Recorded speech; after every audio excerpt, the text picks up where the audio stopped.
Shalom sahabat yang baik hati, salam sehat selalu bagi kita semuanya. Marilah kita bersatu di dalam doa.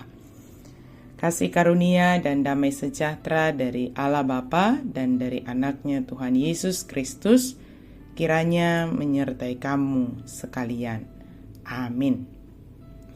Firman Tuhan bagi kita pada hari ini tertulis dalam kitab 1 Petrus 2 ayat 11 sampai ayat 17. Mari kita baca secara lengkap di tempat kita masing-masing. Saya baca ayat 16. Hiduplah sebagai orang merdeka dan bukan seperti mereka yang menyalahgunakan kemerdekaan itu untuk menyelubungi kejahatan-kejahatan mereka. Tetapi hiduplah sebagai hamba Allah. Ai akan naung malua dohamu. Alai unang mapinake haluauni mangodingi hajahaton songon akan naposo ni debatama tahe. Hidup sebagai orang merdeka dan sebagai hamba Allah. Sebagai orang merdeka bukanlah menjadi bebas sebebas-bebasnya dan tanpa aturan. Kemerdekaan yang dianugerahkan Tuhan bagi kita adalah kebebasan dari perbudakan dosa dan menjadi hamba kebenaran. Kita menjadi hamba kebenaran, tetapi dalam kemerdekaan melakukan tugas dan tanggung jawab untuk kemuliaan nama Tuhan. Sekali lagi, kita adalah hamba kebenaran. Dalam kemerdekaan melakukan tugas dan tanggung jawab untuk kemuliaan nama Tuhan. Sebagai orang merdeka, di mana kemerdekaan atau kebebasan kita itu adalah yang dianugerahkan untuk melakukan pekerjaan-pekerjaan baik yang seturut dengan kehendak Allah.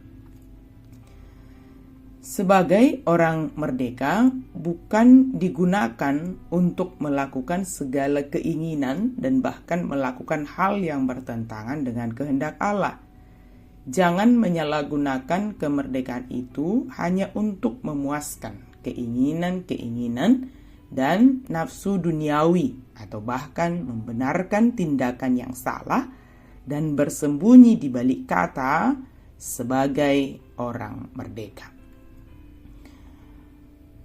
Umat Kristen memiliki kebebasan di dalam Kristus, tetapi para rasul mendefinisikan kebebasan secara lebih sempit dibandingkan dengan definisi yang lazim dari kata itu, menurut bahasa umum.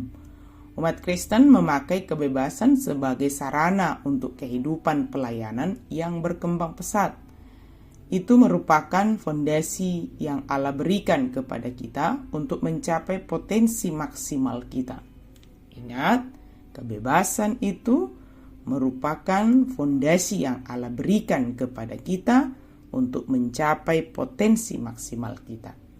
Karena Allah memberi kita kebebasan dari berbagai peraturan agama dan rasa bersalah yang kekal.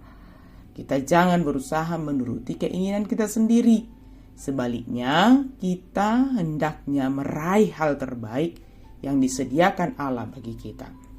Biarlah kebebasan kita memberitakan tentang kuasa, sukacita, dan kasih. Kita pertanggungjawabkan kepada Allah yang kita lakukan kepada orang-orang yang ada di sekitar kita. Sahabat yang diberkati Tuhan, benar bahwa kita adalah orang merdeka, tetapi mari kita pergunakan kemerdekaan, kebebasan yang dianugerahkan oleh Allah bagi kita adalah untuk memuliakan Tuhan.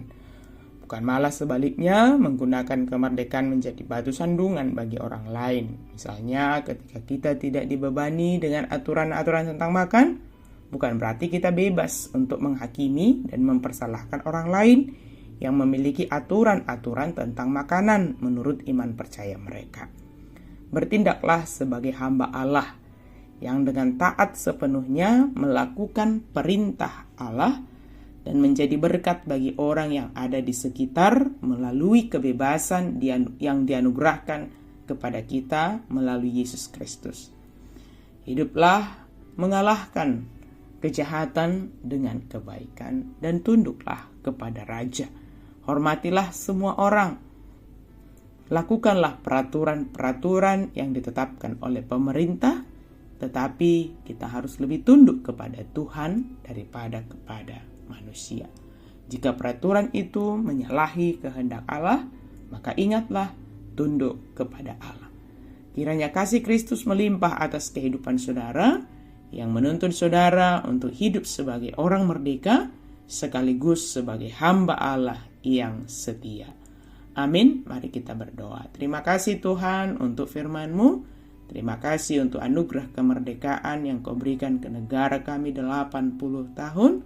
Biarlah kami boleh menjalaninya dengan takut akan Tuhan dan hanya untuk kemuliaan nama Tuhan. Dalam nama Yesus kami berdoa dan bersyukur. Amin.